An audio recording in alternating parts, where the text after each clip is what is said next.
Easier than you thought probably today, in terms of like how. Yeah, I'm not sure Rory would agree with you.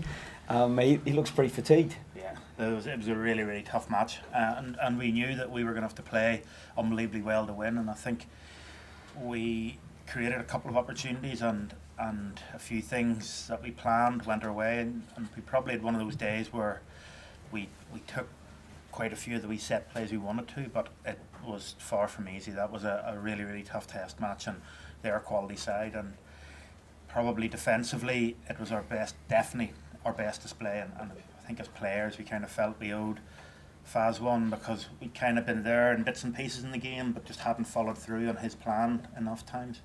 In terms of that effort before half time, they were camped on the Irish line and in the 22 for about 15 minutes. It was quite a performance. That must really please you.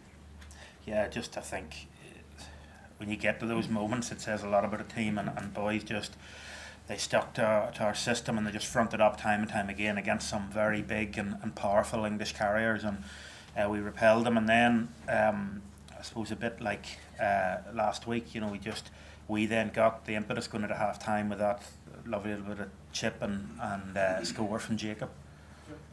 So how do you feel? I'd say more relief than anything else. It always is in these kind of moments, because you're willing it to happen so much. You're wanting players to go out and I suppose deliver what they're capable of, and I suppose there's a mix of pride as well. I think it was mentioned about the defence. The first 8 minutes after half time, you're up 21-5. You know that you can't let them get a score early in that second half, and I thought the defence there was immense. We really had to fight our way out of the 22.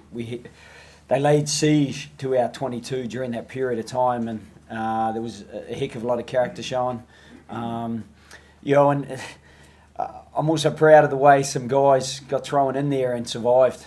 Kieran Marmion, yeah, it's not the first time he's ended up on the wing, but it's not his position of choice. Jordan Lama hadn't trained at 13 for us at all, but we were going to put Joey on at 10, so we knew we couldn't put him at 10 and 13. He's quite talented, but he's not two people. So Jordan had to go to 13. He hadn't trained there at all, and I thought he found his feet incredibly well. Keith Earls might disagree. He might have gone over in the corner, but it's a great learning opportunity for Jordan. And at the same time, you know, had Gary Ringrose really grow in stature and boss that back line with young Joey inside at 10 and outside with Jordan and even Jacob. He's still a kid. I think people, because he's played every game and he's done incredibly well and he's growing and learning, people maybe take for granted that he actually hasn't had that much rugby at this level or even provincial level for that matter. How long did you have that move for the second point tucked away, or was that? We played the identical move against England 3 years ago in Dublin, and Robbie Henshaw went through and fell over. He got ankle tapped, and Billy Vinapola managed to drag him down. So they're the only two times we've played it. Just the way they come up defensively, we felt it would potentially work again, and where they place their forwards. Sometimes that works and sometimes it doesn't. Sometimes you get double jeopardy. You think they might do this, so we might do that, and then we think. I give up then. Joe, there were a few injuries. How were the lads who were No, they're really good. In fact, I think if they'd been a bit more injured, it would have been a little bit safer in the changing room. They're very exuberant right now. I think Pesty and I got out relatively dry, but it's very wet, and some of those guys who came off injured, I don't know whether it was a plan, but they've got the most energy now, and so Johnny Bundy, they were bouncing around. Keith wasn't really bouncing around, but he's not a bounce around guy except on pitch, which he does a good job of. Rory, how does this compare to 2009? For me personally, it's obviously a little bit more special. I suppose not only starting every game, but captain the side. It's something that every kid grows up dreaming to playing for Ireland, and then you play for Ireland, and the next thing you want to do is win something in the green jersey. And I think to win something captaining in that special green jersey is something that dreams are made of, and certainly for me it's up there as probably a career, the biggest highlight of my career. So it's and to do it with this bunch of players and management and staff and everyone, it is a really tight knit. I know sort of a lot of people, teams tend to say that after they do well or they win games, but it is a really special bunch, and it's a really tight knit bunch. This season seemed to be almost relentless, whereas 09 was all about hope and a lot of near misses before that. Did you get that sense of a different mood this year?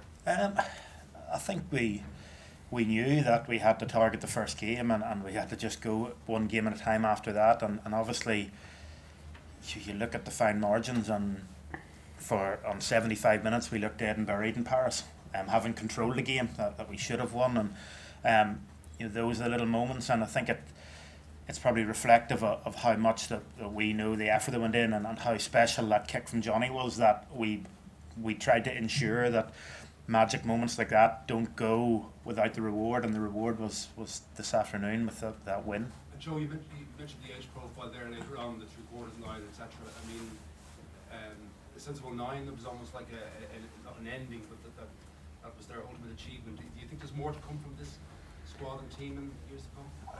It's incredibly hard to predict. They are growing. They're getting better. They're understanding more. But there's still a long way to go for some of those players. And to be honest, we rely still on the same hub. I thought Conor Murray was immense today. CJ Pete O'Mahony was fantastic. But Dan Levy did a super job as well. You had young James Ryan. He's getting better all the time, and with Hendy back right up there, manhandling people. Tyke Furlong, Tiger's still, he's very young in terms of being a tight head. So for Andrew Porter to come on as a 21-year-old and lock the scrum down, and even do a bit more than that. I thought our scrum really grew into the game. I felt, at 18-28 when they got a scrum penalty, one of their players is driving perpendicular to the touchline, and I think the boys in the scrum were fairly aggrieved there, and I think they got a couple of scrum penalties back as a result. So, it's somewhere where that youthful enthusiasm is being tempered by the experienced guys that certainly have been there before, and I think that blend is working quite well for us at the moment. Joe, can you talk about Keith Earls, because he's the guy who missed out on a couple of championships. He's one of the older guys as opposed to one of the older guys, or younger guys that this championship might.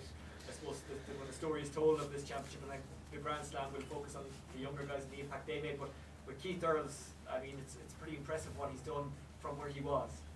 Yeah, I spoke to Earlsy briefly. I said to him, this would be your third if you just glued yourself together a bit earlier. It wasn't for me wanting or lacking the want to pick him.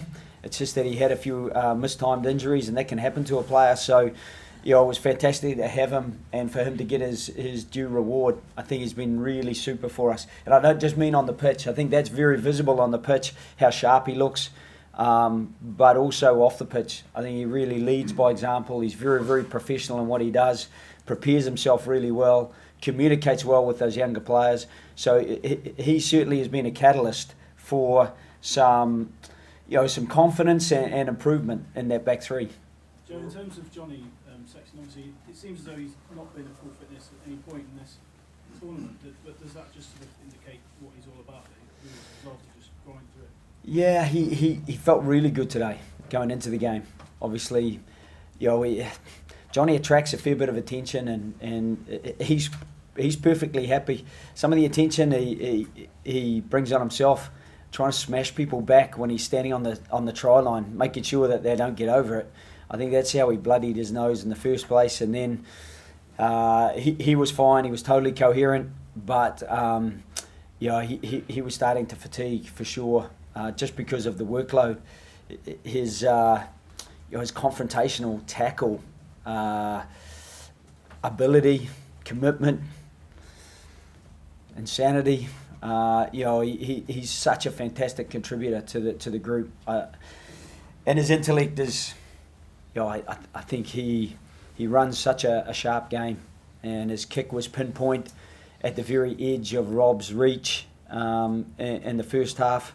He's just such a good decision maker.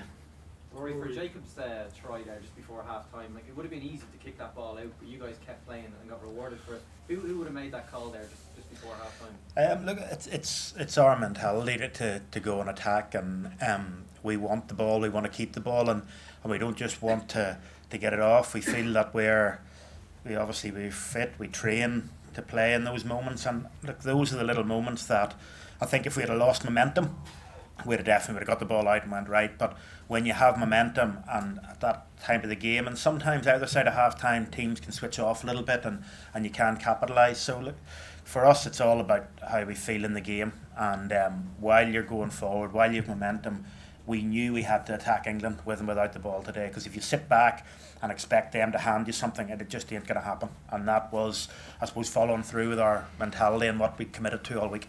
Rory, how do you assess the future of this Irish team, Rory? Look, I think it really depends. We're really happy with today. This was we wanted to do a Grand Slam and to do that, and I think we look beyond that at a later date, but it all depends on how we kick on. I think when you look at especially the younger players, the way they've come in and not just fitted in, but they just want to keep getting better, and as long as they keep that mentality, and the guys that are slightly older, if they keep that want to keep going forward, that's all you can ask. And we'll effectively not know until our next go in a green jersey, but knowing the personalities are in that changing room, this is what we wanted, but we'll always want more because we're competitive and maybe a little bit greedy. Joe, England asked for the wall line to be moved backwards a little bit, which helped with Stockdale's try before the break. Were you guys aware of the change in pitch dimensions, and did you play to that at all? No, it was more that the ball bounced off Jacob. He was kind of half caught at the time, and that was fortuitous, and I think I said all week we will be absolutely committed. We'll have a plan, but we'll need a bit of luck.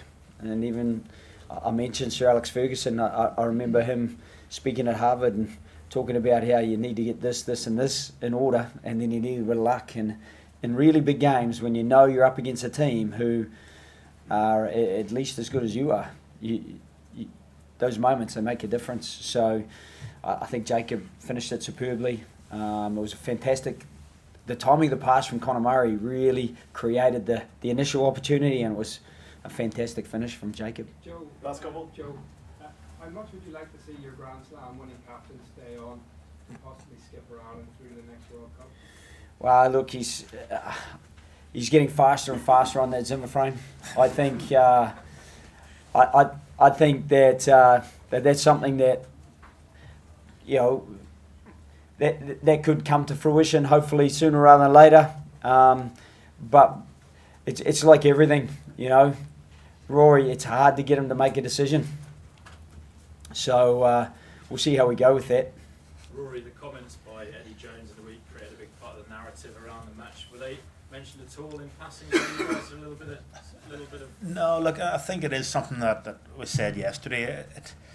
It doesn't really matter. What matters to us is the rugby, and if we take our eye off the ball and get focused on sideshows and other bits and pieces, that's when you lose a bit of a moment. And we talked about that little moment that Jacob won to score, the one that CJ scored off Bundy's move. They're the little things that if you're worried about things outside of your control, they're not really relevant. Plus, look as well, I think you gotta take in a bit of context. We've all been in those sort of rooms as a player, maybe doing a Q&A, and you're trying to say something that you think that the room will find funny, thinking that it's a private function. So we treated it like that and didn't focus on it. Okay, what makes you finish up of this group? What makes you most proud of it? I think it's probably their resilience. I felt that we were really struggling in France in that last 8 minutes when Thierry Thomas scored in the 72nd minute. that's tough when you've controlled the game. You missed a kick to go 15-6 up to kind of make the game safe, and then suddenly you're 13-12 down.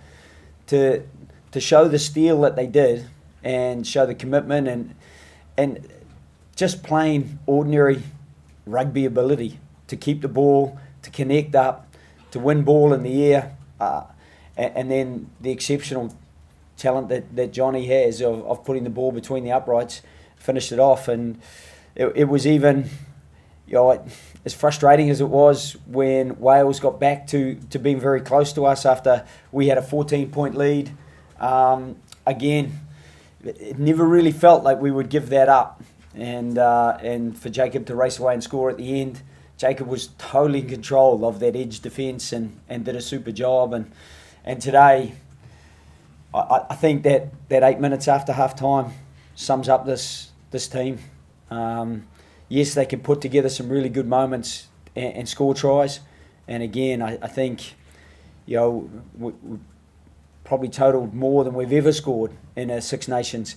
And I think Jacob is right up there with the number of tries that he scored. So, I think they delivered on that side, but that pure resilience, that ability to get back up and in the defensive line and keep them off our try line in that 8 minutes after half time was exceptional. Okay, thanks guys. And they don't move.